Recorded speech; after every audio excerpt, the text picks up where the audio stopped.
Hello teachers! Alam ko lahat tayo ngayon ay naghahanda na naman para sa Brigada Eskwela 2021. If you are looking for an example of a solicitation letter for Brigada Eskwela, this video is for you. So let's start discussing each part.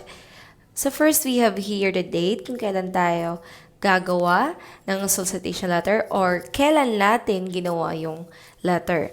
Then, the second is the recipient address. So, sino ba yung papadalhan natin ng sulat for solicitation? Then, yung kanilang address. The next is the salutation. For example, sir or madam. Then, the next is the introduction.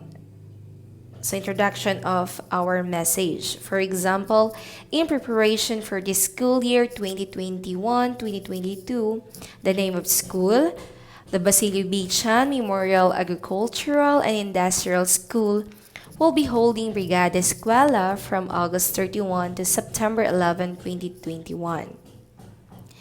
Then, next is the body.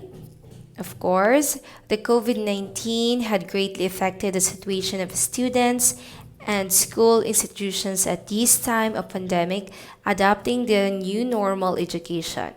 So dito sa body, i-discuss natin kung ano ba yung purpose ng letter natin. For example, in line with this, we would like to request some donations from the bottom of your hearts, whether monetary or in kind, which will be used in providing free school supplies for our students and repair or improvement of the classrooms. Then the next part is the closing of the message. For example, I hope you take this opportunity to support our call.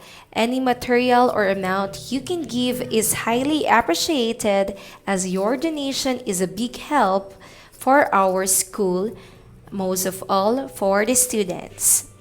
Thank you and more power.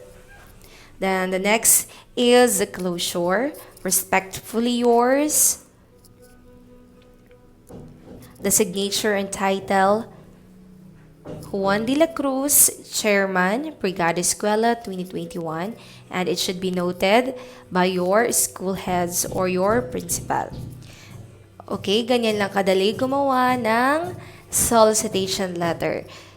I hope you learned about this video and please don't forget to like and subscribe. Thank you!